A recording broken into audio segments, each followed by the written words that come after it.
여러분 안녕하십니까? 현대중국인문 장호준 교수입니다. 자, 벌써 이제 중간 시험, 과제물 시험을 준비해야 될 시간이 다가왔습니다.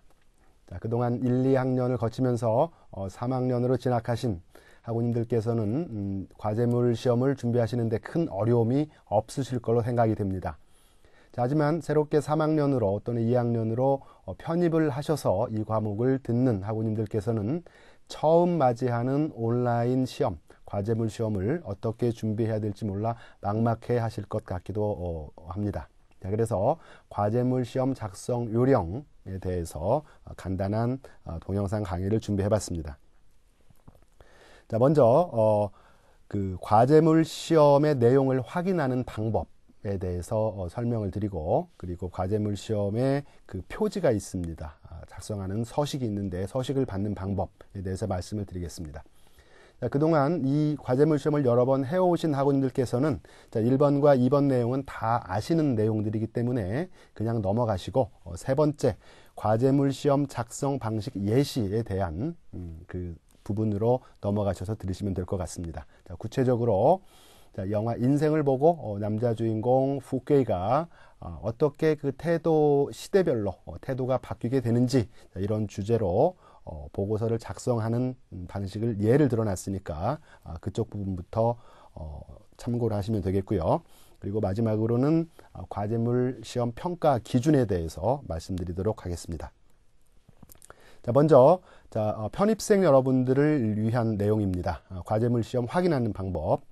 자, 처음에 그 학교 홈페이지에 보시면 로그인을 하신 다음에 아래 공지사항이 있습니다. 노티스. 그래서 시험 성적 공지사항에서 여기에 그 더보기를 클릭을 하십니다. 클릭을 하시면 이런 화면이 뜹니다. 그동안 시험 성적과 관련된 여러 가지 공지 내용이 쭉 뜨게 됩니다. 1학기 과제물 시험 안내는 여기 세 번째에 떠 있네요. 그러니까 여기서 클릭을 하면 이제 내용이 뜨게 되는데, 나중에 기말 시험과 관련해서는 이제 더 위쪽 또는 뭐 다음 페이지가 될 수 있겠죠. 2014학년 1학기 기말 시험 안내, 이런 제목의 안내글이 뜨면 그거를 클릭을 하셔서 내용을 살펴보시면 되겠습니다. 자, 그 세 번째 그 글을 클릭을 하니까 이런 화면이 떴습니다. 과제물 시험 안내 이렇게 돼 있고요. 자, 중간 시험을 보는 과목, 과제물 시험을 보는 과목 다르죠. 자, 현대중국 인문은 과제물 시험입니다. 그래서 일단 이쪽은 굳이 신경을 안 쓰셔도 되겠고, 과제물 시험이 3월 25일부터 4월 18일 6시까지 제출 기한입니다. 이게 정시 제출 기한이고요. 혹시 이 기간 내에 제출을 하시지 못하면 그 나중에 그 2차, 3차 제출 기한이 있습니다. 그때 제출을 하시면 약간의 감점 각오를 하셔야 되고요. 그 여전히 제출할 수가 있으니까 포기하지 마시고 준비를 하시기 바랍니다. 자, 시험 안내 화면을 열면 크게 두 개의 첨부 파일이 있습니다. 하나는 중간 과제물 시험 안내라는 제목의 파일이고요. 하나는 1학기 과제명이라는 파일입니다. 안내는 말 그대로 중간 시험과 과제물 시험에 대한 주요한 내용들에 대해서 공통적으로 설명을 하는 내용입니다. 그다음에 과제명은 각각의 그 과목별로 어떤 과제가 있는지 그 내용을 설명하는 그런 파일이 되겠습니다. 자, 이 두 파일 모두 클릭을 해서 다운로드를 받으시기 바랍니다. 다운로드 받으실 적에 이 파일이 어디에, 어느 폴더에 저장이 되는지 잘 살펴보셔야 되겠죠. 뭐 어떤 분들은 저장은 됐는데 어디에 되어 있는지 몰라가지고 찾지 못하는 경우도 있는데 반드시 이거 주의하시기 바랍니다.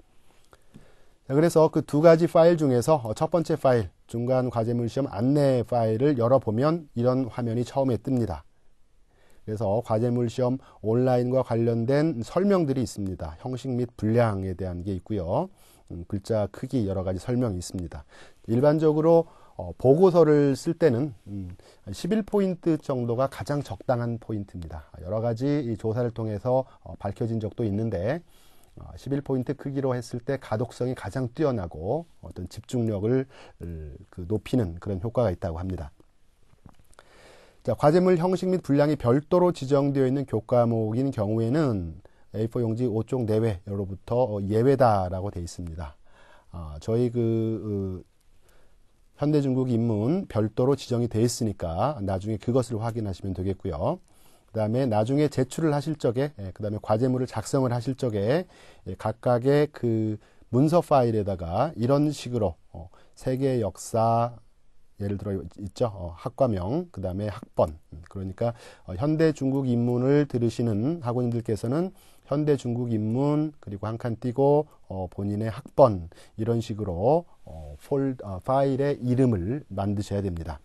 이렇게 해서 그 파일에다가 과제물 내용을 작성을 하시고, 다 작성하신 이후에 여기 노란 선에 표시되어 있는 방식으로 제출을 하시면 되겠습니다.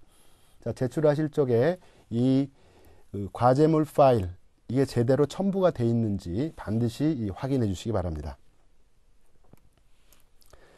자, 두 번째 파일입니다. 과제물이라는 두 번째 다운로드 받은 두 번째 파일을 처음에 여시면 이런 화면이 뜹니다. 자, 그래서 우리 그 현대 중국 인문 과제물 수업 중어중문학과 학생들이 많으시겠죠. 그래서 여기에 클릭을 하시고, 혹시 다른 과 학우분들도 선택을 하실 경우에는 이게 그 중문학과 바로 가기로 클릭을 하셔야 됩니다. 클릭을 하시면 이런 화면이 뜨네요.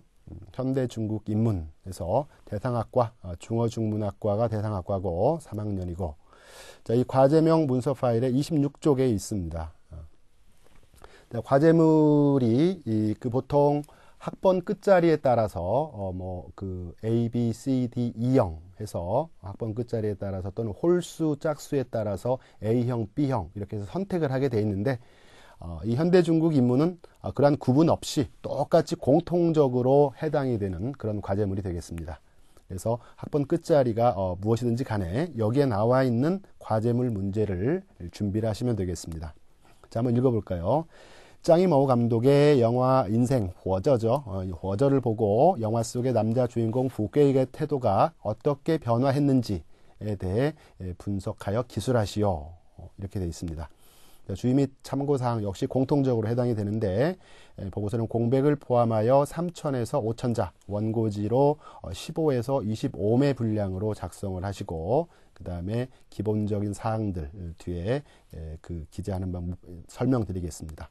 또 주의하실 것은 사진이나 동영상의 자료를 절대로 포함하시면 안 됩니다.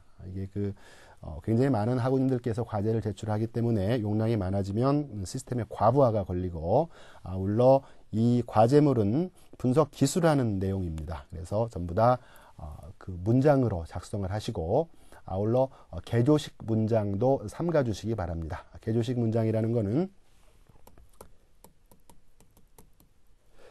뭐뭐 하였음 이렇게 끝나는 문장들 있죠. 뭐뭐이다, 뭐뭐 하였다 이런 게 아니라 뭐뭐임 이런 식으로 끝나는 문장들을 개조식 문장이라고 합니다. 분석 기술 문제이기 때문에 이런 방식들을 삼가시기 바랍니다. 자, 아울러 영화 인생은 그 전국의 서점이나 온라인 쇼핑몰 등에서 DVD 한국어 번역판을 구하실 수가 있습니다. 그리고 인터넷에 주요 그 파일 공유 사이트들이 있습니다. 거기에서 합법적인 방식으로 동영상 재생 파일을 구할 수가 있습니다. 자, 아울러 중국어본으로 보고 싶으신 분들은 중국어본을 보고 싶으신 분들은 유튜브라고 다 아시죠? 유튜브.com www.youtube.com에 들어가셔서 라이프타임즈라고 검색을 해보세요. 라이프타임즈 1994년에 나온 작품, 이것을 검색을 하시면 영문본도 있고 중문본도 있습니다. 그래서 중국어 자막도 있으니까 중국어를 공부하시는데 크게 도움이 될 겁니다. 자, 이 영화 인생은 저희 그 동영상 매체 강의 3강부터 6강, 특히 4강, 5강 내용이 집중적으로 압축적으로 들어있는 그런 영화입니다. 정말 잘 만들어진 영화인데요.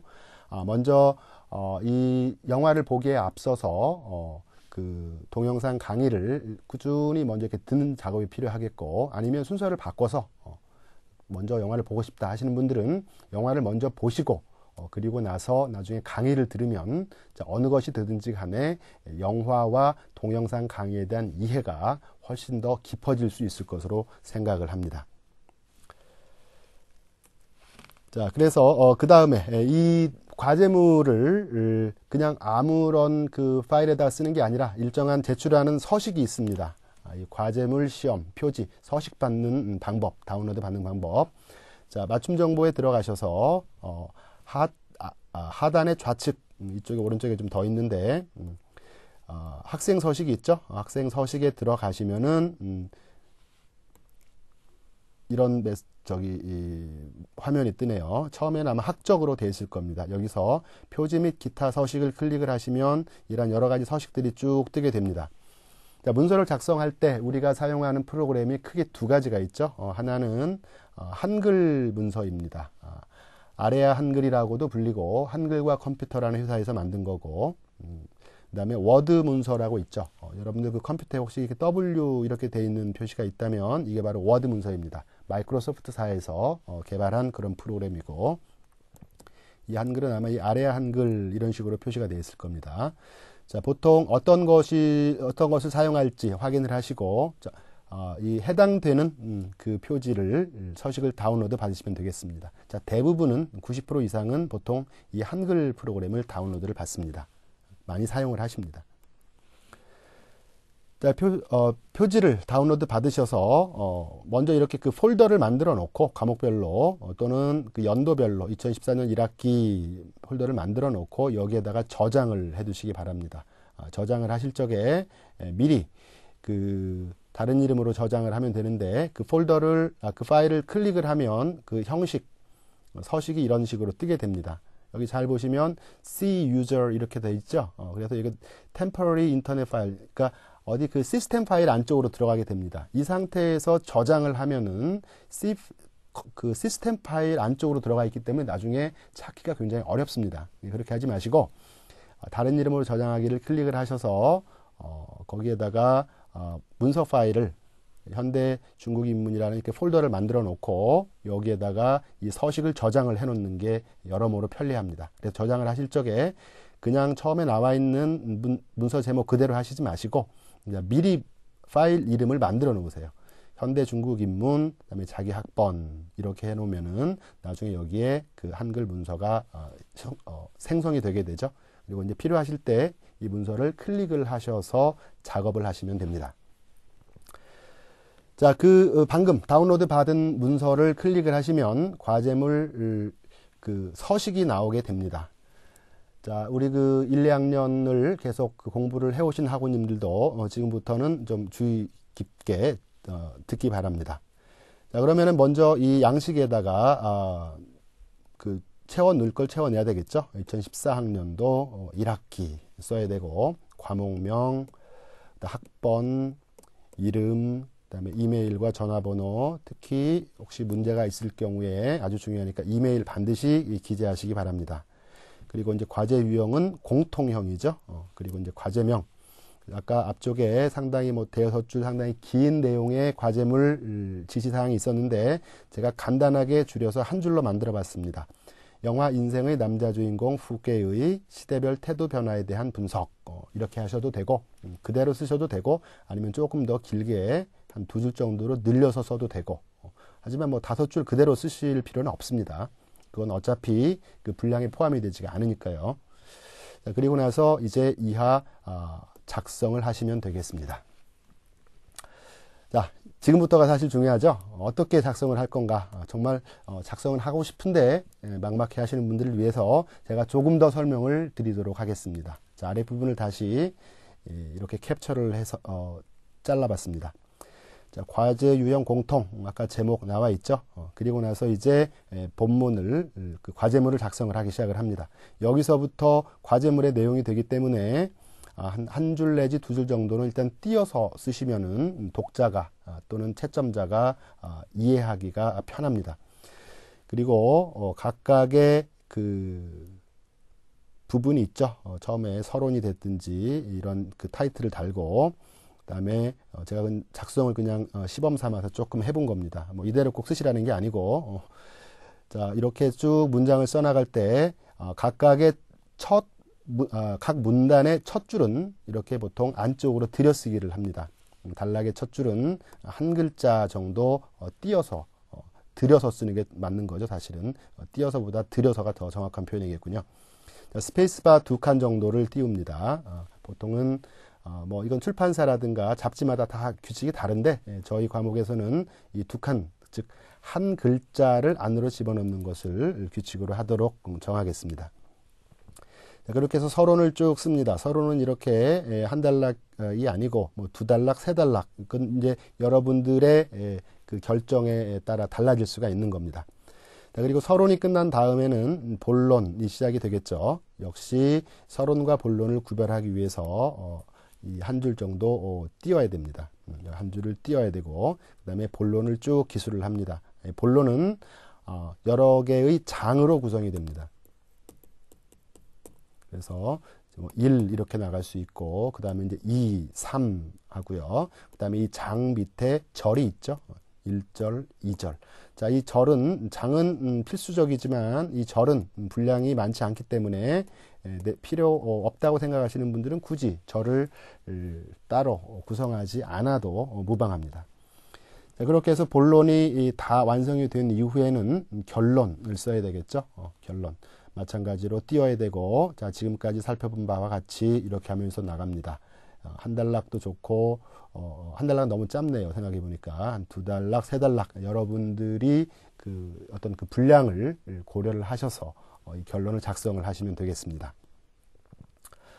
자, 뭐, 이 정도까지는 또 다들 다 아신다. 근데 더 중요한 거는 결론을 어떻게 쓰는 게 더 중요하고 사실은 어려운 거 아니냐라고 질문하실 분들이 계실 것 같습니다. 자, 그래서 그러면 이렇게 어떻게 서론, 본론, 결론을 쓸 것인가 조금 더 설명을 드리도록 하겠습니다. 설명을 드리기 전에 여기 이 서론, 본론, 결론이라는 거 우리가 그냥 줄여서 편의상 서론, 본론, 결론 이렇게 제목을 답니다. 하지만 이런 제목을 다는 거는 물론 요즘도 많이 쓰는 분들도 계시지만 약간 좀 구시대적인 거죠. 그래서 요즘은 이제 더 많이 쓰이는 것들이 뭐 머릿말, 시작하며 들어가는 글, 시작하는 글 이런 식으로 제목을 달고 그다음에 본론 같은 경우는 본론이다 이렇게 쓰지 않고 그냥 각각의 장의 제목을 쓰는 것으로 본론을 대체를 합니다. 그리고 마지막으로 이제 결론, 결론이라고 쓰셔도 좋지만 맺은말, 글을 마치며 나오는 글 여러 가지 개인의 취향에 따라서 이런 그 타이틀을 결정을 하실 수가 있습니다. 어찌됐거나 서론, 본론, 결론의 형식은 갖춰야 된다는 거죠. 자, 그러면 이 과제물을 작성을 하기 위한 어떤 절차 같은 것들을 좀 설명을 해드리겠습니다. 처음에 글을 쓸 때 상당히 막막할 텐데 가장 중요한 거는 강의 내용을 이해를 하는 거겠죠. 강의 내용을 이해하고 관련된 추가 자료를 조사를 하는 작업이 필요합니다. 자, 우리 이 현대중국 인문의 과제물은 강의 내용 플러스 영화 인생에 대한 분석이기 때문에 이 두 가지의 작업이 사전에 마무리가 되어야 되겠습니다. 그리고 아울러 영화 인생에 대한 추가 정보, 어떤 내용인가, 위화라는 소설, 그 다음에 뭐 짱이모 감독의 어떤 그 작품 세계라든가 이런 건 참고사항으로 조사를 하시면 나중에 보고서를 쓰기에 좀 수월해질 수가 있습니다. 이렇게 그 조사한 내용들, 사전 지식을 바탕으로 과제물 시험, 보고서의 얼개를 구상을 하게 됩니다. 얼개 이제 틀 또는 구조라고도 볼 수가 있는데, 비단 이 과제물뿐만이 아니라 나중에 다른 과목의 보고서를 작성을 하실 적에도 이러한 절차로 글을 준비를 해 나가시면 됩니다. 그게 서론, 본론, 결론 이렇게 생각을 하시고 이게 그대로 뭐 타이틀 제목을 쓰셔도 좋고 아까처럼 들어가는 말, 맺은 말 또는 챕터 1, 2 이제 그 취향에 따라서 달라질 수 있다고 그랬죠. 자, 그러면 본론을 어떻게 구성을 할 건가? 몇 개의 챕터로 몇 개의 장으로 구성을 할 건가 이렇게 생각을 해보시고 어떤 내용들을 집어넣을지 이렇게 장의 제목을 한번 임시로 달아봅니다. 그리고 1장의 제목에 대해서는 어떠한 소절들의 내용이 들어갈 건가 굳이 이것을 1절, 2절 이렇게 하지 않는다 하더라도 어떤 내용들을 집어넣어야 되겠다 이 구조를 큰 종이에다가 놓고 한번 이렇게 작성을 해보세요. 그래서 지웠다가 다시 쓰기도 하고 컴퓨터에 익숙하신 분들은 컴퓨터 위에서 이런 작업들을 계속 해보는 게 필요합니다. 자, 이 작업들 본론 배치 구상이 상당히 그 핵심적인 내용이 되겠고요. 그래서 이 본론 배치 구상이 끝나고 나면 서론과 결론을 구상을 합니다. 자, 서론은 아주 많은 보고서들이 있고 아주 많은 글들이 있습니다. 그래서 내가 쓴 글을 이 독자들로 하여금 이렇게 그 관심을 갖도록 유도하는 작업이 필요합니다. 그래서 어떻게 시작을 해서 독자들로 하여금 이 글에 빠져들게 할 건지 여러 가지 테크닉이라든가 그 다음에 이 글의 전체적인 뒤의 내용을 미리 압축적으로 집어넣는 그런 그 방법들 이런 것들을 그 서론을 작성을 하실 적에 생각을 해보셔야 되겠고 그 다음에 결론 서론 본론을 아무리 잘 썼다고 할지라도 이 글을 잘 정리를 하고 마무리를 해야 되는데 그렇게 하지 못하면 글이 완결되지 못하고 약간 그 허전한 느낌이 됩니다. 그러면 상당히 그동안 노력했던 것들의 그 결과를 제대로 받지 못하는 그럴 수도 있는데 그래서 어떻게 정리하고 마무리할지 이 결론과 결론 부분을 구상을 하시면 되겠습니다. 자, 이런 절차로 쭉 준비를 하시는데 그러면 이 영화 인생과 관련된 이 과제물에서는 어떻게 할 것인가? 자, 아까 이 본문을 구성하는 게 어떻게 보면 핵심적이다라고 말씀을 드렸는데 자, 구체적으로 어떻게 쓸 건지 작성 방식을 좀 예시를 해보겠습니다. 자, 영화를 보신 분들은 알겠지만 이렇게 처음에 시작할 때 1940년대라는 자막이 뜨니다. 그러면서 40년대 얘기가 쭉 진행이 되고 한참 지나서 50년대, 60년대 그리고 뒷부분에 그 후라는 그러한 자막이 뜨게 됩니다. 자, 그렇다면은 여러분들이 그 주인공 후케이의 태도 변화를 기술을 하는데 영화의 구조와 마찬가지로 40년대, 50년대, 60년대 그 후 이런 식으로 나누어서 후케이의 태도 변화를 서술하는 방법도 가능하겠죠. 그러니까 영화와 그 전개가 비슷한 방식입니다. 상대적으로 기술하기는 좀 쉬울 것 같고요. 자, 이거는 그 40년대의 시대적인 배경, 각각의 시대적인 배경에 대해서 조망을 하고 사전 지식이 있어야 되는 거예요. 그래서 영화에 나오는 장면이 왜 40년대에 그 도박으로 후케이의 집을 딴 롱얼이 그 처형당하게 되는지, 그 어떤 장면을 상징하는 건지, 그 다음에 갑자기 그 남자 주인공 후케이가 인형극을 하다가 어떤 군인들한테 잡혀가죠. 그리고 막 전쟁이 일어나는데 이게 무슨 전쟁인지, 공산당과 국민당의 내전이죠. 이런 그 기본적인 배경에 대해서 이해를 해야 되는 거고, 이 시대적인 배경은 전부 다 동영상 강의에 나와 있습니다. 50년대는 대학진 운동인데 이렇게 시작할 수 있겠네요. 각각의 이게 챕터가 되겠죠. 각각의 장이 되겠습니다. 본문에. 그래서 뭐 영화 인생에서 재현된 50년대는 대학진 운동 시기로 특징 지어진다. 그러니까 대학진 운동이라는 거 이제 여러 가지 집단 활동. 영화에 보면은 같이 밥 먹고 이런 장면들이 나옵니다.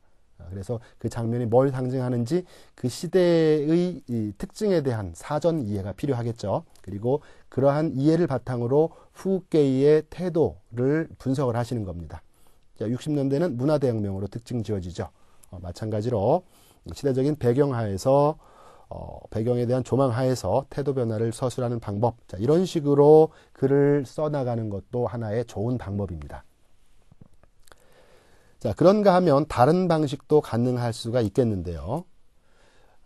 자, 이렇게 40년대, 50년대, 60년대 이런 거 말고 조금 더 나누는 겁니다. 영화를 조금 더 이렇게 주의 있게 보시면은 그 후케이의 태도가 어떤 시기에서 어떤 식으로 바뀌는 모멘텀들이 있습니다. 계기들이 있습니다. 그런 계기들을 중심으로 굳이 뭐 시대적인 40년대, 50년대 이런 구분이 아니고 이런 걸 중심으로 제목을 달 수가 있겠죠. 전통적 가부장 생활전선으로 뛰어들다. 이런 제목을 제가 한번 만들어 봤습니다. 자, 그렇게 하면서 처음에 하여튼 전통적인 그런 가부장적인 남성주의적인 그런 태도를 지니고 있던 후케이가 나중에 집안이 쫄딱 망하고 나서 인형 그림자극으로 생활을 연명하기 위해서 생활전선으로 뛰어듭니다. 상당히 아내에게 잘하고 아이한테 잘하는 자상한, 전혀 돈은 없지만 그런 아빠로 바뀌게 되죠. 그런 남편으로 바뀌게 됩니다. 자, 이런 태도 변화가 있는데 이 장면이 어떠한 계기를 통해서 이루어져 있는지 이런 걸 중심으로 글을 구성을 하는 방법도 가능하겠죠. 그 다음에 그림자극 공연을 하다가 군인들에게, 국민당 군인들입니다만 끌려갑니다. 영문도 모르게 참여를 합니다. 그리고 나서는 여러 가지 또 거기에 적응을 하게 되죠. 그러한 과정에 대해서 설명을 하고, 그 다음에 나중에 도박으로 자기의 집을 따간 롱에루가 총으로 처형을 당할 때 그 부인 꽁리죠. 꽁리와 함께 우리는 지주가 아니야. 우리는 평범한 인민이야. 라오바이싱이야. 라고 하면서 스스로의 신분을 재확인하는 그런 장면들이 있습니다. 갑자기 그동안의 어떤 봉건적인 그런 대지주의 모습에서 이제는 시대의 변화를 그대로 받아들이는 거죠. 거기에 적응을 해야만이 살아남을 수 있다는 것을 깨달은 겁니다. 그러니까 이런 그 모멘텀, 계기를 중심으로 해서 글들을 전개해 나가는 방식들이 있습니다. 이후에 다른 영화의 다른 부분에서도 이런 모멘텀들을 찾아 나갈 수 있을 건데요. 자, 이런 식으로 이렇게 본문을 구성하는 방식도 있습니다. 자, 각각의 방식이 장단점들이 있습니다. 반드시 어느 것이 더 바람직하다 이렇게 말씀드릴 수는 없고 본인이 이 글을 쓰기에 편안한 그리고 하고 여러분들께서 이미 분석한 그런 내용들을 중심으로 이러한 구조를 정하는 게 무엇보다 중요하다고 볼 수가 있겠습니다. 자, 이 과제물 영화 인생의 배경이 되는 그 시대적인 배경은 동영상 강의에서 쭉 설명을 하게 될 거고, 그리고 아울러 이 영화에 대해서는 우리 5강에서 뒷부분에 이 영화에 대해서 좀 더 자세하게 부분 그런 장면들을 살펴보면서 같이 살펴보도록 하겠습니다. 그 강의를 듣기 전에 미리 영화를 보시는 게 여러모로 더 강의뿐만 아니라 영화를 분석하는 데 도움이 될 걸로 생각을 합니다. 자, 이러한 내용을 푸우의 태도 변화에 대해서 글을 작성을 하시는데 그 분량을 지정된 분량 내로 작성을 해 주시기 바랍니다. 자, 지정된 분량 내 확인을 하는 방법이죠. 많이 쓰는 아래아 한글을 기준으로 살펴보면 먼저 이게 파일을 클릭을 하면 이런 그 문서 정보를 확인하는 그 난이 뜹니다. 그래서 이 문서 정보를 클릭을 하셔서 문서 정보를 다시 여시게 되면 또 이런 하위 메뉴들이 있습니다. 이 문서 정보 중에서 이 문서 통계라는 이 칼럼이 있는데 이 문서 통계를 클릭을 하시면 문서와 관련된 이런 정보들이 있습니다. 그래서 공백을 포함한 글자가 몇 자이고 제외한 글자는 몇 자다. 한자는 몇 자가 돼 있고 총 낱말 단어가 되겠죠. 단어는 몇 개다. 자, 그래서 이것을 200자 원고지로 그대로 환산을 하면 30.8장쯤 된다. 이런 정보들이 일목요연하게 떠 있습니다. 그래서 여러분들께서는 이 지정된 범위 내에서 이 과제물을 작성을 해 주시기 바랍니다. 자, 어떤 학우님들께서는 자, 지정된 범위보다 500자, 1000자가 초과됐는데 감점이 있습니까? 라고 질문을 합니다. 자, 그렇다면 사실 저야 개인적으로는 감점 처리를 하고 싶지는 않지만 많이 더 느낀 바가 많아서 많이 쓴 거기 때문에 오히려 장려해야 될 그런 그 현상이기도 하지만 다른 식으로 얘기를 한다면 선생님 저는 지정된 범위보다 1500자, 1000자가 부족한데 괜찮습니까? 역시 이 범위에 해당되는 걸로 간주해 주실 수 있습니까? 라고 하는 그런 경우가 발생하게 됩니다. 자, 상당히 제가 제시해드린 범주는 과제물의 분량은 상당히 여유가 있는 그런 범주입니다. 분량이니까 가능하면 지정된 범위 내에서 과제물을 작성을 해주시기 바랍니다. 자, 한글 문서 말고 또 많이 사용을 하는 워드 문서, 워드 문서를 사용하시는 분들도 있으니까 자, 파일을 클릭을 하시면 아래 정보가 뜨죠. 정보를 다시 클릭을 하게 되면 이 오른쪽에 세 번째입니다.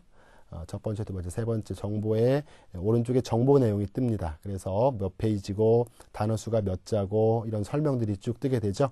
자, 보다 더 자세한 정보를 얻고 싶다면 이 속성을 다시 한번 클릭을 하면 그러니까 자세한 정보 해가지고 이 내용이 뜨게 됩니다. 이 팝업 창이 뜨게 되는데요. 여기에 보면 안에 가운데쯤에 통계라는 칼럼이 있습니다. 메뉴를 누르시면 보다 더 자세한 내용들이 있습니다. 단락수는 몇 개고 줄수는 몇 개고 공백 포함한 문자수는 몇 개인지 자, 이거를 확인을 해 가시면서 분량을 작성을 해 주시기 바랍니다.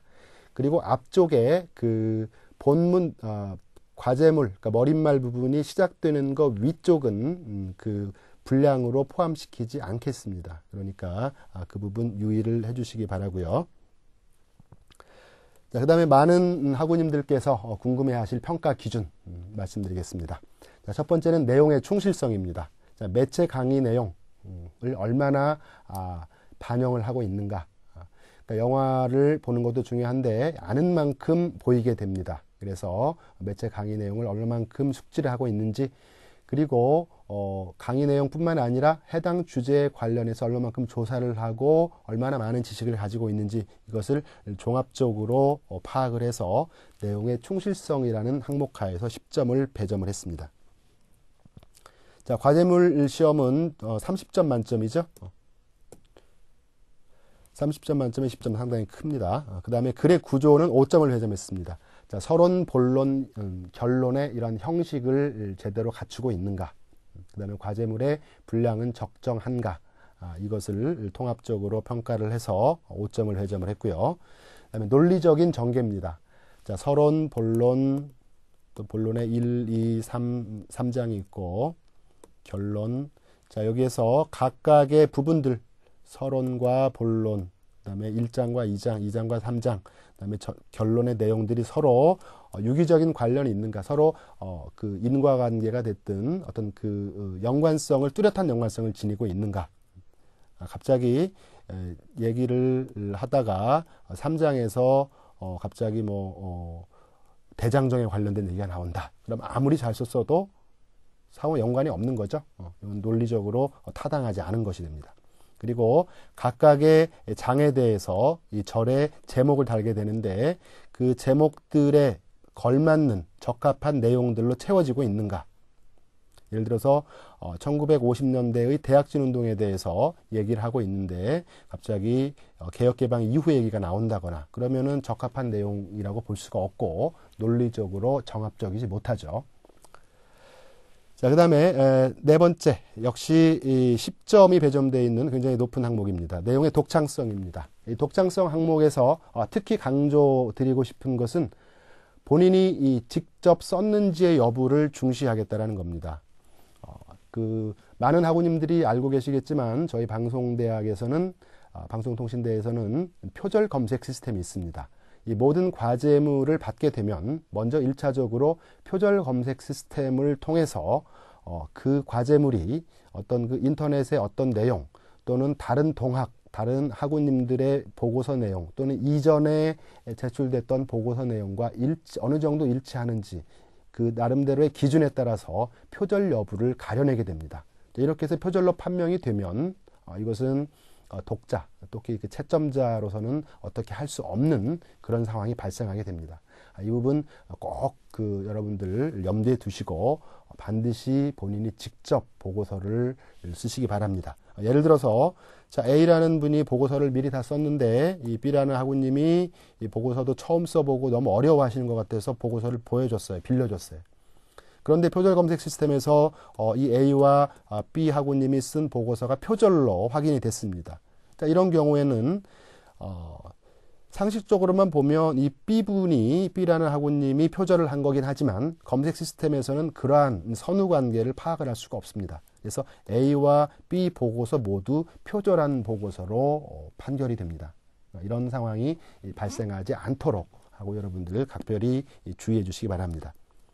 자, 아울러 아이디어가 독창적이고 그 문체가 상당히 이렇게 깔끔하고 이런 그 글들은 상당히 굉장히 좋은 호감을 독자들한테 주게 됩니다. 그래서 이러한 그 가산점이 역할을 할 수 있는 그런 그 중요한 포인트라고 볼 수가 있겠습니다.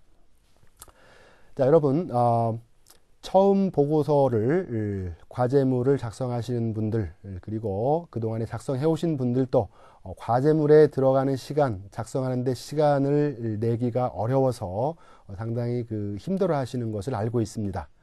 자, 하지만 이 영화 인생이라는 영화는 중문과 학우님들이라면은 반드시 보아야 할 현대 중국을 이해하는데 아주 필수적인 영화일 뿐만 아니라 그 자체로도 아주 예술성과 작품성이 뛰어난 영화입니다. 여러분들께서 직접 감상을 해보시고 여러분들이 느낀 바를 수업 시간에 배운 지식과 결부시켜서 주어진 문제, 즉 후계의 태도 변화라는 그 문제에 집중을 하셔서 아주 멋진 훌륭한 보고서를 작성하시기 바랍니다. 자, 나중에 강의를 통해서 다시 찾아뵙도록 하고 여러분들 과제물 시험 준비 잘 하시고 좋은 점수 받으시기를 바라겠습니다. 감사합니다.